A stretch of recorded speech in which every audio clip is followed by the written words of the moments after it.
রাজশাহী জেলার মোহনপুরে জমিতে সেচ দিতে গিয়ে নিখোঁজ হওয়ার ৬ দিন পর আলতাফ শাহ নামের এক কৃষকের লাশ উদ্ধার করেছে পুলিশ। রোববার দুপুরে মোহনপুরের তুলসী ক্ষেত্র বিলের ডোবা থেকে তার লাশ উদ্ধার করা হয়। আলতাফের বাড়ি মোহনপুর উপজেলার ধুরইল মণ্ডলপাড়া গ্রামে। পুলিশ জানিয়েছে ৯ মার্চ রাতে সরকার পুকুর মাঠে নিজের জমি সেচ দিতে গিয়েছিলেন আলতাফ শাহ। আলতাফের জমির পাশেই তার চাচাতো ভাই শরীফুল ইসলামেরও জমি। ওই রাতে তিনিও জমিতে সেচ দিতে গিয়েছিলেন। ওই রাতে আলতাফ বাড়ি ফেরেননি। পরদিন সকালে পরিবারের সদস্যরা জমিতে গিয়ে মানুষের মগজ সাদৃশ্য মাংসপিণ্ড দেখতে পান। এছাড়া জমি থেকে কিছুটা দূরে রাস্তায় ফোঁটা ফোঁটা রক্তের দাগ দেখা যায়।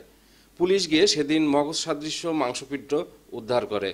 এটি মানুষের মগজ কিনা তা পরীক্ষার জন্য পাঠানো হয় পরীক্ষাগারে। এছাড়া সেদিন থেকেই আলতাফের চাচাতো ভাই শরীফুল ইসলাম পরিবারসহ লাপাত্তা। তার বাড়িটি তালাবদ্ধ রয়েছে। আগের রাতে স্থানীয় এক ব্যক্তি জমিতে শরীফুল ও আলতাফ শাহকে কথা কাটাকাটি করতে দেখেছিলেন।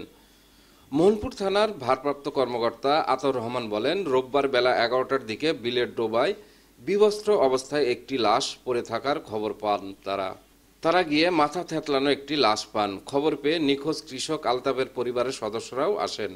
তারা শনাক্ত করেন এটি আলতাফ হোসেনের লাশ। আলতাফের জমি থেকে প্রায় ৬ কিলোমিটার দূরে লাশটি পড়েছিল। পরে ময়নাতদন্তের জন্য লাশটি রাজশাহী মেডিকেল কলেজের মর্গে পাঠানো হয়েছে। ওসি আরও বলেন, আলতাফ নিখোঁজের ঘটনায় তার চাচা মোস্তফা ও চাচাতো ভাই শরীফুল ইসলাম সহ ৬ জনের বিরুদ্ধে আগেই হত্যার উদ্দেশ্যে অপহরণের অভিযোগে একটি মামলা করেছিল আলতাফের পরিবার। ওই মামলায় মোস্তফাকে গ্রেপ্তার করা হয়েছিল। তাকে জিজ্ঞাসাবাদ করা হলেও তিনি আলতাফের বিষয়ে কিছু জানাননি। তিনি এখন কারাগারে আছেন।